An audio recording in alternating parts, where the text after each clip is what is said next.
It is my honor to once again introduce to you our friend, Bill Cleveland. Hey everybody, I'm Bill. I'm an alcoholic. And I believe the paragraph we're on now is next we launched. Is that correct? Correct. Well, it says here, next we launched.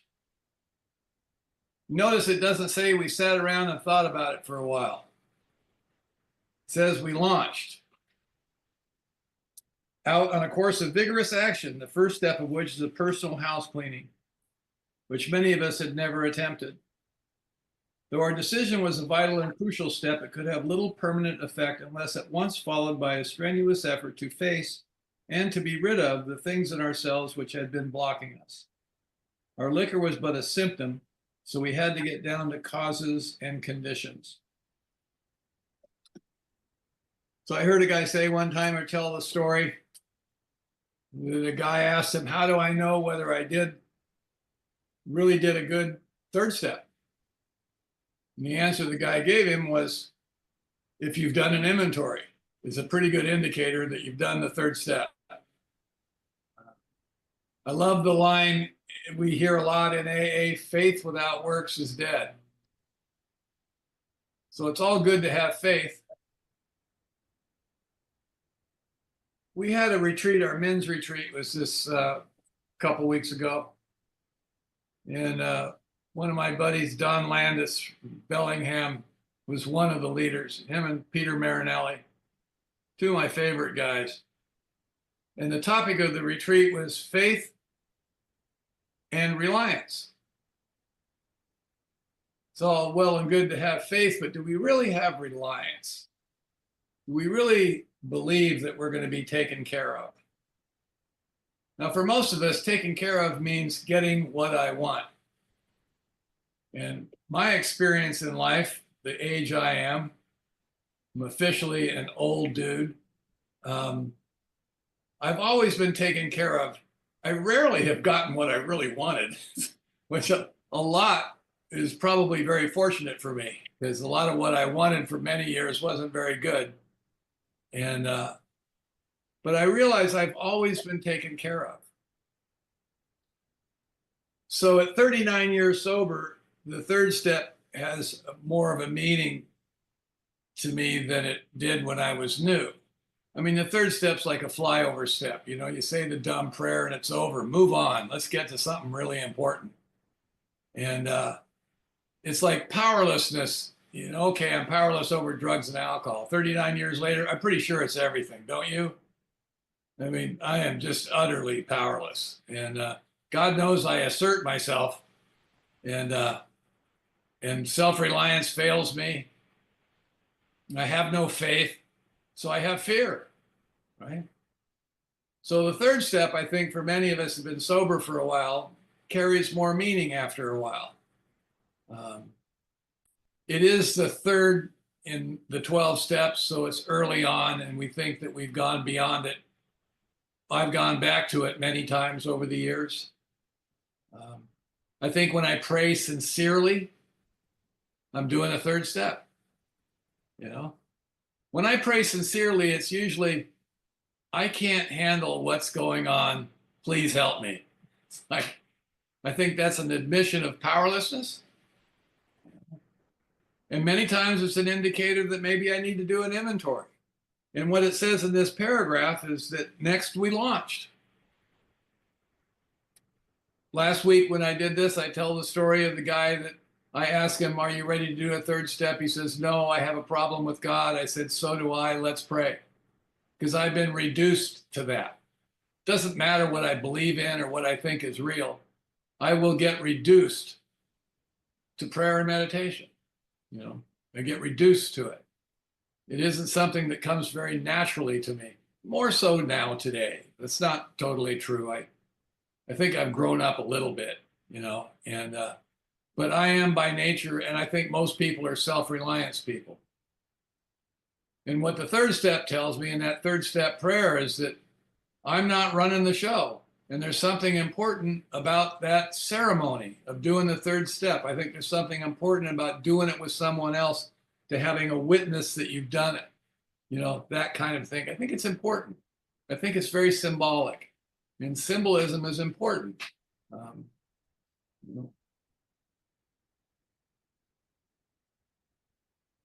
many people say I can't meditate, my head's too busy. I ask them, have you made the amends?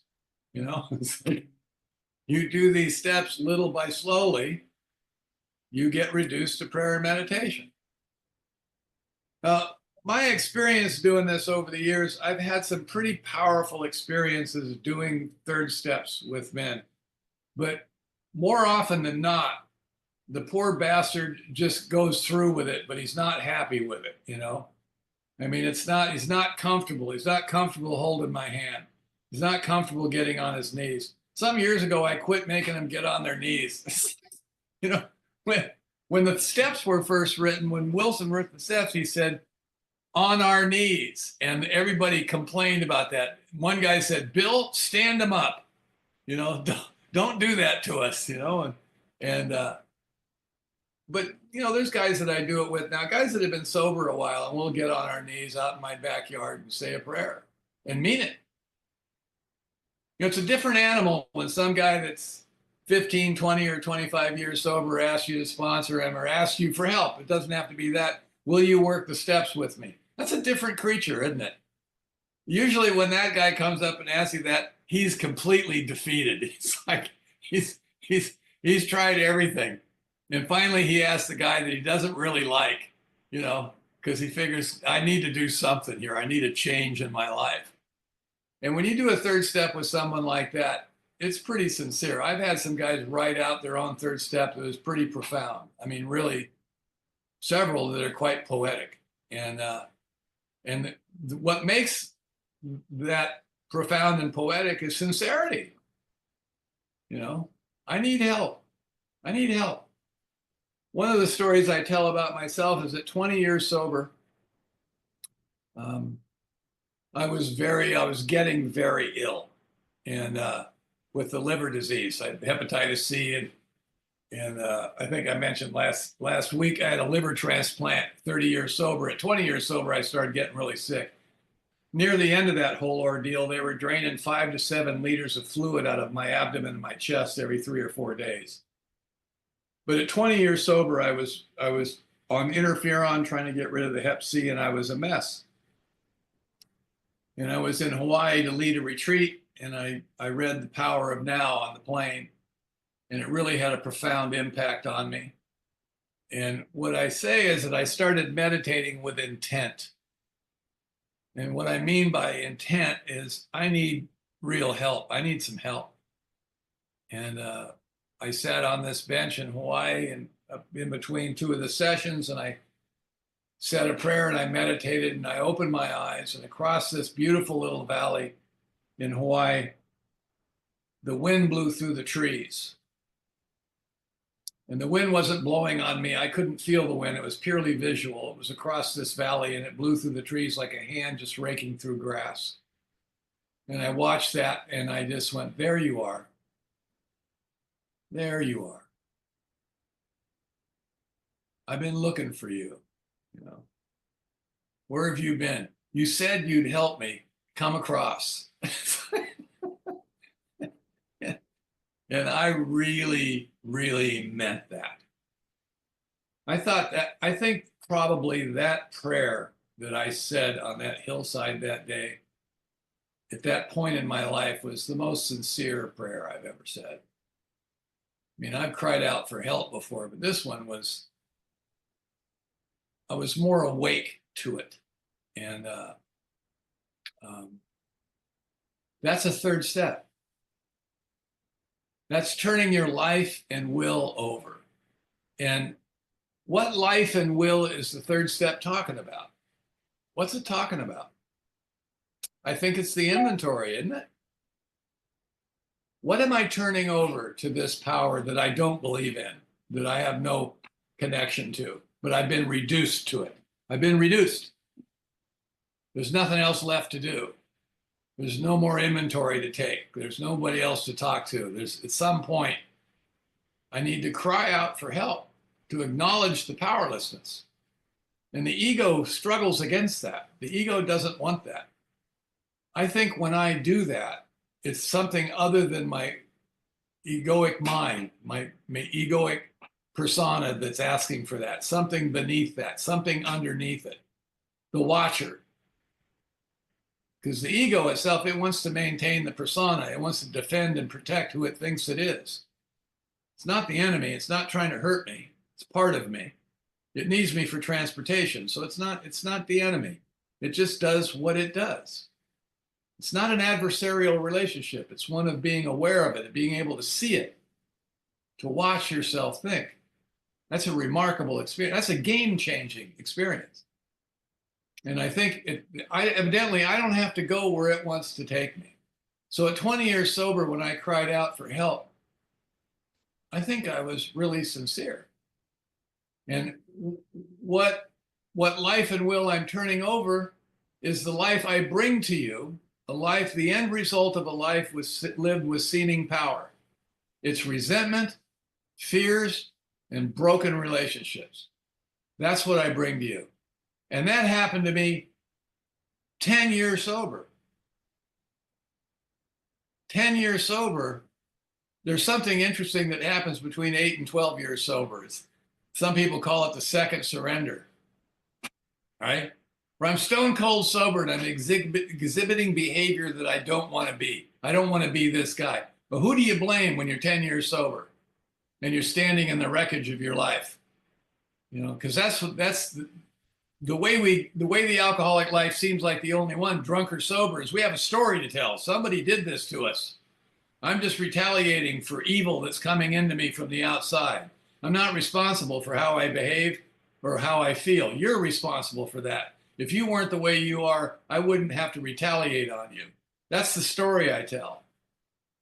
And I think when we get sober, that alibi system collapses. And then at 10 years sober, it collapsed again, where I realize you reach a point in this recovery where you say to yourself, oh my God, it's me. I'm the problem. That's a bottom. And that's the collapse of the alibi system. The alibi system falls away and we start taking responsibility for how we think and how we behave. And the prayer that we say in the midst of that is a really good third step. It is turning my life and my will, all of this crap, over to something other than me. That I can't manage my own life. I recognize that now. And the next step in that process is some kind of inventory, the listing of what it is that we want to give up. What do I want to give up? The last inventory I did just last year, the resentment list I had is resentments against aspects of my nature that I don't care for. The parts of me I wish were different than they are. I would like to be a better person, so I'd like to be rid of this and that and this and that. I really felt like I don't have any resentments against other people today. I mean, there's things I don't like, people I don't care for, but a resentment is really wishing something needs to be different in order for me to be okay. That's a resentment. Things I don't like, food I don't like, I just don't eat it. People I don't care for, I just don't hang out with them. It's not a resentment, I just don't care for you. You're an asshole. That's my judgment, you know? And I'm willing to own that, you know? And but a resentment is something you think should be different. So I had resentments against myself. There's aspects of my nature that I wish were different than they are. Well, how much power do I have over that? Not a whole lot. The best I can hope for is awareness, where I can see it and not continue to blame other people for it, to give explanation for my bad behavior. That's progress. That's progress. Owning it. I think the first step towards letting something go is owning it. Owning it. Isn't that the third step? Relieve me of the bondage of self. What a great prayer. It's like, is there any other prayer that we should ever say? You know, I think I say fairly regularly, please. I'm sick and tired of me. You know, I really, seriously, I think you reach a point where I get tired of thinking to myself, you're a lot more interesting than I am. I've plugged the depths of my soul many times, you know, I mean, when I was drinking, I went to a couple of mental institutions. I spent 2.5 years in group therapy. You know, I've been gestalted and rolfed and primal screamed. You know, like people that are doing inventory after inventory after inventory. Aren't you sick of yourself? I mean, plumbing the depths of me. How intriguing could that possibly be? You know, yes, I understand it is our favorite subject. And I don't think alcoholics are the only ones that are like that. I think most of the human race is like that. You know, I think that's part of the human condition, being focused on yourself and feeling somehow even unawareness of that I am the center of the universe. Everything's happening to me, you know? And on the spiritual path, isn't it about getting out of that? I think the ultimate goal, what we're after, is to be relieved of the bondage of myself, because it's bondage. The more self-centered I am, the harder it is for me to connect with you. There's very little intimacy in my life because there's no room in there. I'm thinking about me all the time. The way I interact with you is, what can I get from you? What is it I need from you that you can give to me in order to fulfill me? Boy, that's the death knell of any relationship, isn't it? Isn't it? Stop and think about it. It's kind of scary, you know? I had a guy tell me one time, my therapist told me that I should use people for what they can supply me with and not have expectations of what I want them to give me. I mean, think about that. When you say that out loud, I mean, both ends of that is total self, total, complete self-immolation. Me, me, me, me, me. In that third step prayer, the greatest line is, please relieve me of that. Would you please? I would like to be relieved of that. What does it say here? This is a great line. We say it all the time, but just think about it. Say it slowly a couple of times. You know, relieve me of the bondage of self, that I may better do thy will. Take away my difficulties, that victory over them may bear witness to those I would help with thy power, thy love, and thy way of life. May I do thy will always. Take away my difficulties. What is the difficulty? The bondage of self. It's like, that's it. The difficulty is I think about me all the time, right? All the time. My wife and I, she's in the program. She's got a sponsor. She's worked steps, sponsors lots of girls. We have that kind of a house. Last night I went and I spoke at the meeting. She went with me. She hates doing this, but she was my 10-minute speaker, and I love it when she does that. I love it when she is. She's just absolutely adorable. You know, she's a great sponsor. She's, you know, I'm the verbal one. She's less verbal than me, but she's equally as strong and as dominant as I am.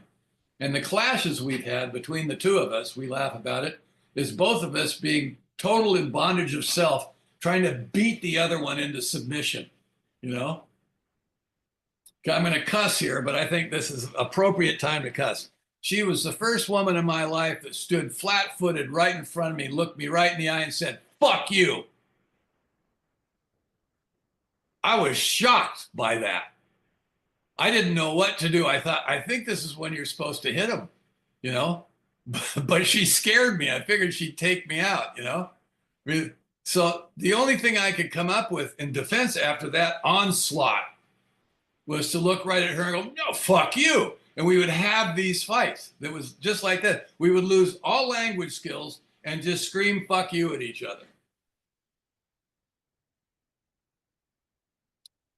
We took divorce off the table. The last time we had one of those fights, we both went into separate rooms in the house and just burst out laughing. It was just high school. And I'm 60 at that time. She's 50 something, you know? I mean, this is high school. And we're sober a while. We're not newcomers, right? I mean, I'm an official AA guru. I'm sponsoring half the South Bay. And, I'm being escorted off of soccer fields and screaming "fuck you" at my wife. I mean, you want to find out how spiritual I am, just talk to my wife. She'll tell you, That's the bondage of self. The bondage of self is requiring people that I'm with to be different in order for me to be okay. If you're doing that, I ask you, how's that working for you? You know, it didn't work well for me at all. And when I have a slip, it's that kind of a slip today. That's usually what I'll catch myself doing. And I have to turn around and apologize to somebody for the way that I spoke to them. It's been a while, though, since that happened. I think I've gotten better. We don't have screaming fights like that with each other anymore. We're profoundly in love with each other. We accept each other just the way we are. Now, sometimes it's difficult. So there's aspects of her nature that I don't care for, you know, but I look at her and I go, is that all she is? No, it's not. It's not all she is, you know? And I think she feels the same way. When the talks we have are like that, you know, that we are in love, and that love is acceptance, right? And the first thing I think we have to recognize, back to the third step, is I'm powerless over her, over you, over anybody. I am powerless. And when I have a slip, I don't believe that. I'm going to change you. I'm going to get something to be different in order for me to be okay. And if I catch myself in mid-rant, I'll stop, take a deep breath, and walk away. Because I'm powerless. I'm powerless. And the third step is the acknowledgement of that. And the fourth step, that is the manifestation of the third step, is the listing of what I want to be rid of. Now, when we do our first inventory, we're just writing down our resentments because we're so attached to them, you know, and we write them down. And that fourth column of what are my faults and mistakes isn't very fulfilling, you know. There's not a whole lot there because I'm still looking at you. It's your fault. It's your fault. I think the inventory that we do at 8 or 10 years sober is very different, where there's a lot more fourth column, because by that time you go, okay, I'm getting it now. I think it's me. I'm powerless over them. I don't like that, but I'm beginning to see now. You know when that really changes is when we start helping other people do their inventory. And we hear it come out of our mouths. You ever said something to somebody that you sponsor and walk away from that and go, you know, I should try that myself. That's not a bad idea, you know? You hear yourself repeating spiritual truths that you're not adhering to, you know? And I don't think anybody here that can't recognize that fact, you know? I mean, Jesus Christ.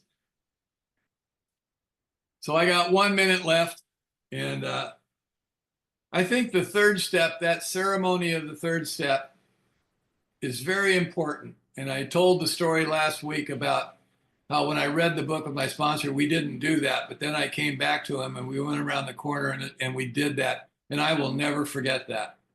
That kind of surrender of giving up, even when I didn't really believe it, but I get reduced to it emotionally. I'm not in charge and I need help. That's the key to the third step. Thank you very much.